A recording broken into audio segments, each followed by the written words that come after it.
right? Check this out. It's called Homeless in the Desert. It'll go. Homeless in the Desert. I'm Rafferty Jones III.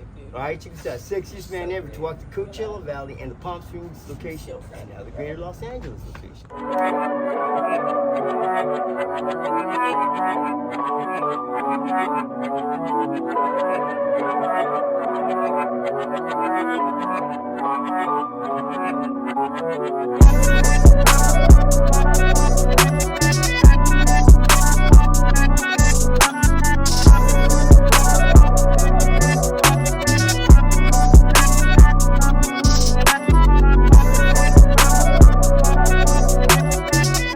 Wags, I want to tell them something. I sent in a message. We don't just do drugs for whatever. We get high. We hit the pipe to make life right. That's all. They do it behind closed doors, in their cabinets, under their grandma's kitchen sink. I've smoked everything underneath my grandma's kitchen sink. Borax is a dude, it is. Look, I'm serious, man. So I want to just tell the general population when they come, especially the Coachella monsters and the Stagecoach monsters, yeah. I want to tell them this. Look, man, we appreciate you guys coming down the Coachella Valley, but and appreciate the money and donations, the millions that you give us on, for donations. Even though the cost of living goes up 2% every year, and it's not no joke, man. It's easy. We know it's hard for all these little hooligans and whatnot, man. But what I want to tell them is this: look, you guys come down here, it's good. Good to see you. Boost the economy, boost us up. Look, man, I promise, you hire me, I will smoke everything in your house. That's a joke. Nah. Yeah. Oh, anyways, yeah. I'm a work in progress. All right, so Homeless in the Desert is what I want to do. So I need people to come out and let me know what they think. Look, you want to know what we do? I'll tell you what we do. I'll even show you what we do. Very little. Yeah, that's the whole thing. So I want to get with the director, anyone. I'll blow it from here to the UK, USA, all that. I'm back and forth again. Yeah, and I got 2 other partners of mine that help me with this. Yeah. We're not just drug addicts. We're not just dope fiends. We are sexy people. People forget the volume of all this stuff, okay? And where it goes, who knows? Who cares? Look, man, my hair tells me what I'm going to do in the morning. You see? How long have you been out here? Way too long. I love it. I love it. Can you imagine all the eat, man, you're doing it. Hey. All right, ready? And on 3, 2, 1. Good morning, you hooligans and scallywoops. Wait. Yo, Manny, put the pipe down. I like the pipe. Why do they get so mad? America needs to see this, man. You need to see this. You want to know? We want to give it to you. And don't forget to email me down here at Rafferty Jones III, sexiest man ever, right here. Right there? All right. Don't forget to do that. And also, too, if you have children, keep them safe. We'll send a message across. And kids, don't do anything wrong until we do it together. No, just listen to your parents. That's the most important thing. Send a message across. Look, man, I'm Jewish. I knew how it is for a single mother raising 4 children. Including myself, 5, right? And I said, look, man, I understand the importance of going out there and saying to these children, they're the young adults. Don't address them as little kids. If you treat someone like a little kid, they're going to be a little kid, And I always address them as young adults. And I do believe whenever they get into something, is to nip it in the ass first. Like like a dog. When the dog comes up and bites you for the first time, breaks skin, on the nose. No. You mind me. You will mind me and break its spirit, knock its power off. And what's power? Power is this: the ability to act. That's what's in the dictionary. So when you say what is the initial word of power, is ability to act. And those who have power, they excessively use power. Generate. I say connect in the morning, give everything to your higher source. And become a part of that. We are connected together. It don't matter if I have holes in my shirt, pants, dirty, whatever you want to call it. We are all connected together. We are one single family. You don't believe me? Check it out. I go like this. Hey, what color are you? You're white. White. I'm white too. My mom's white. Okay, check this out. Jewish white lady, whatever. All right. I go into the sunlight. What color are we? Look at our shadows. We are all one family. And I do believe God Almighty, yeah, He does exist, man. He's helped me out a lot. I really didn't think a lot, especially coming from a Jewish family, raised and doing Passover, and every Friday we do Shabbat. Just knowing about that kind of stuff, it teaches people the one characterization, I guess, what the Almighty was saying when He left. The most intelligent word I want to share is this. The most intelligent word you'll ever know in life is love. Tell me one thing love cannot fix, and I'll be your servant in this life and in the next. I mean, I think that sums it up, right? When you're hurting, oh my God, my girlfriend broke up with me. Oh, you're crying. I'll do anything for you. I love you. I love you. And the ladies too. When your boyfriend, your husband, and your subsequent other for the other ones. What's your name? My name's Emmanuel. Emmanuel. How old are you? I'm 50. 50? Yeah, 50. See, how long have you been out here on the street? Homeless. Homeless. I want to recap break, go back on to homeless real quick. I want to say 7 years, about 7 years. And what were you doing before you became homeless? Honestly, it was a calling, I want to say, and to be honest, not to impress you. What I'm about to say right now is not to impress you, but to impress upon the issue thus I state, right? If I can. I want to generally say it was a combination of me wanting to give something back to the community, if ever taking it. See, because unlike some people, and some people do know, and some people don't know, I've done it. I'm an international sensation. I was someone that made it in the industry, came out of the industry, music that is, and from a road manager and a promoter to an actual artist, MC, and DJ. Any bands that are like that we might know? Yeah, my love is LSOB, Lighter Shade of Brown, 1992. All right. DTTX, ODM, man, I love those dudes, man. My family. So you know them? Oh yeah. Yeah, it's I'm family, man. I still work with these cats, and they gave me the opportunity to really and thank you, Gloria. Guitar is ODM's mom. Love you so much, my friend.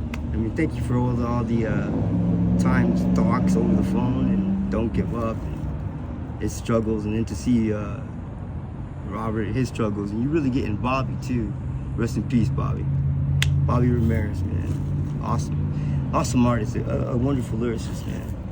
But that's just back then, and then I got myself, MC Manny G, working with a lot of artists from here, and then I made it here in the U.S., earning a couple gold and platinum records, and across the Atlantic, and then earning out there, working with Viola Wheels, Studio 54 Diva. So people wonder why we come out here. Something calls you, whether something like when you first get here to this one planet called Earth, Mother Earth. I identified it as a library, just me. I don't know if it's the combination of drug use or whatever, or substance. I believe that people that don't use their mentality and wonder why, I think everything is to be tried once, ventured once, at least try it. I think the people that don't try anything of that, they die early. So do you have any struggles with substance abuse? Uncommonly, not much more than others. Some others, and I think it's mentally your mental strategy and the way you're able to. I don't like something to keep me under the catatonic state of mind. You know what I'm saying? For instance, anything under the catatonic state of mind. Just I don't like power over me. Nothing I do or nothing I will say, nothing has power over me, other than which I give it through my own conscious thoughts. So then, what type of substances are you struggling with? The substance I struggle with is just mainly opiates. The world will know it as the mother Dilaudid. I started with Dilaudid, most commonly used for her grandmother, the matriarch of the family of drugs, is Fetty. And what is Fetty? It's a very it's a powerful, and I say powerful. It's the common word for it.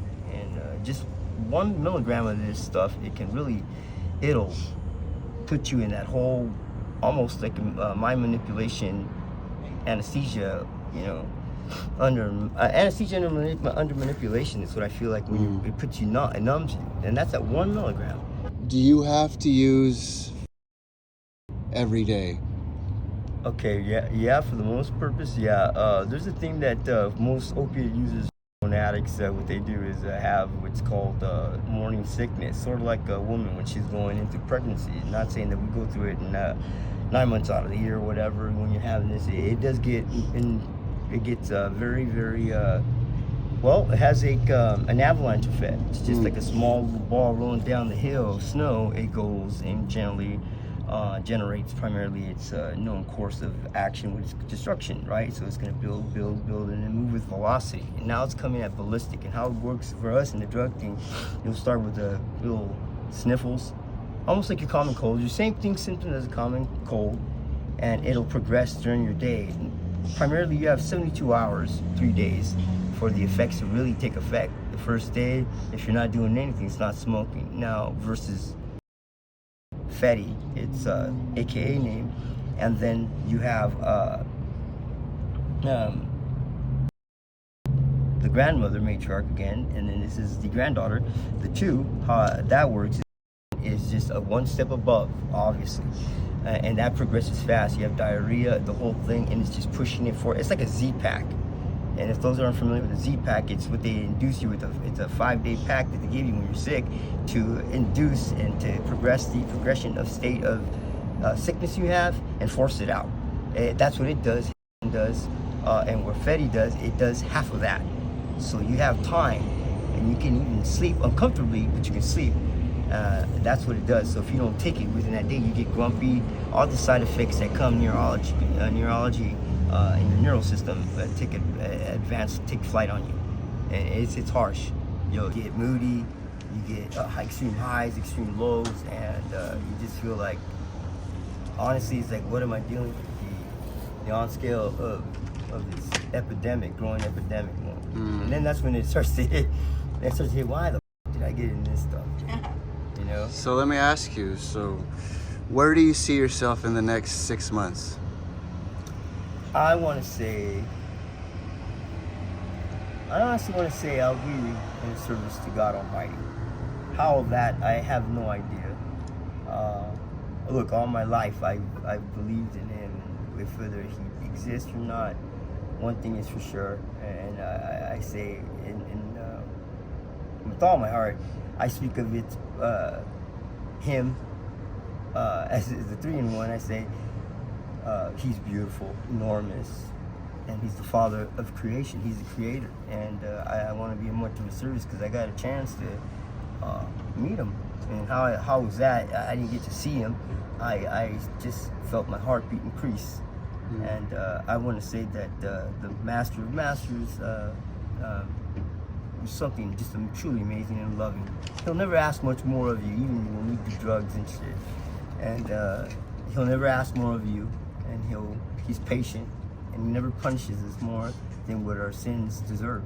I want to say so. When I had the opportunity of hearing His voice for the first time, how powerful I felt, the strength and the gentleness of it at the same time. I want to say I identified Him as a supreme fear and supreme love.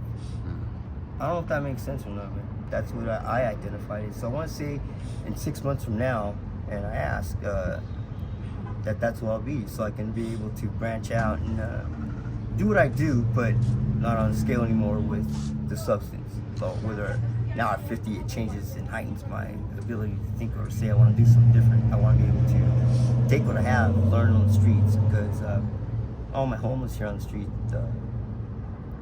I gotta say I love them all very so much, because whether it's right or wrong, funny they look, smelly as they look, whatever, I will embrace them, pick them up and hug them, kiss them on the cheek, and take care of their problems as much as I can for them every day, because that's how much they mean to me. It takes brains to survive on the streets, especially in the city of Indio, California, where I was raised. I love it. I was born on Miles and Monroe. It was called the Indio Community Hospital where I was born. JFK was just a freaking lot of sandlot. But, and I just gotta say that city of Indio is this. We're a small little city with a big ass name worldwide. That we are. And the toughest of the toughest and the bravest are here. And no matter how many hits we take and our families take, I'm proud to be a son. Very proud. Couldn't ask for anything much more in the world. It's just my city. I love my city. I love my people. Whether they're right or they're wrong, whether they hate me, I hate them. I love them because that's it. If anybody sees this that knows you, maybe family, friends, is there anything that you want to say to them? I've never stopped loving the whole idea of whether their advice and their upward moving forward moment of you got to get your life together and this and that. Look, I've known that from day one. And I go like this. Look, I tell them all the time. People can't even count, man, when they're going through their little ups and downs. Shut up! You don't even know what you're talking about. Sit down. And where I'm going with this is this. People say, yeah, they're talking all this. Look, you're telling me about my life. I'm telling you, just I'm doing me, and I'm alright. I know when to enough is enough. Look, everything's been done in life. In moderation. In moderation. So how we do is like. If we drink really quick, don't get so drunk because your body will produce the alcohol will produce poison. That's why you knock out. Kind of amazing at the molecular level that we go in our radiant bodies. And same thing with any drug use, any system, in your system. It's all bad. And what I want to say, I got it. I got my friends and family. I can't adore you or love you. Say no more or less, if anything, as when I first said goodbye, or if it was a goodbye. It's not a goodbye. It's just I'll be back. I got to do something. You're not gonna understand. I don't expect the world to understand, but I got to do me. There comes a time, a point in life when for me, I've always was taught to do everything, be at the highest. Everything was at the highest, and it could have been just because of my parents' strategic mental strategy of you got to do good. You know what's better than great and awesome? I'll tell you this: outstanding. They gave you an O in school for outstanding. And where I go with this, because people are talking out there in this, you can't even count. Shush, I tell them, be quiet. Remember I was talking about that? I go count to 10, and they go 1, 2, stop. I thought you said you can count, and this is where I'm going with this in life. I go count to 10, and they go 1, 10, stupid. And I go, okay, you don't know. Ask me to count to 10. And they go, count to 10, Emmanuel. I go, no problem. Starting with you first. 0, 1 through fucking 10 I go. And I go, it doesn't go 1 to 60, it goes 0 to 60. You know what I'm saying?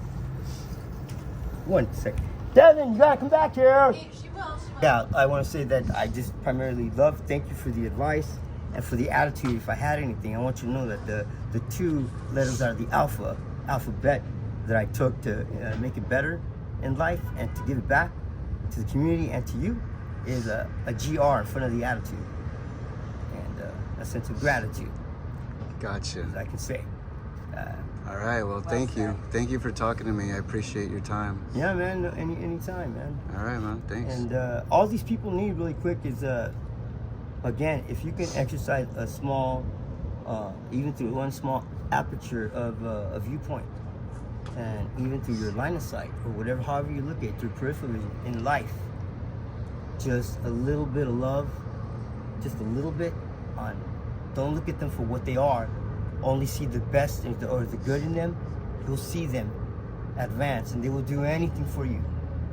I'm not saying that there's a lot of them like that. A lot of them that are coming out for my people, in the city of India. Please understand this. For the people of India, I gotta just say this: these people that come in from out of town to get released out of the court systems and jail.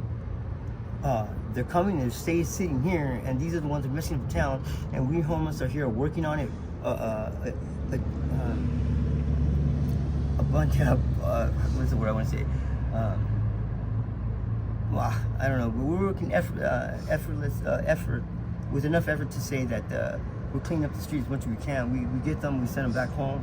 They're the problem. They're the problematic. So I tell them when I meet them, I go, are you part of the problem or the solution? Because I'm the absolution that's going to find out where I determine whether you stay or you go. And that's what we're doing. So, and that just started. So give us a little time. We're cleaning it up as far as one with others, with one another, working at as much as possible. to get it done. You know, so I don't know. Hopefully, give us a little time. We're working on it, but it's not my people on the street that are doing it. The people on my street are a little small percentage of the problem, but they're not the source of the problem. All right.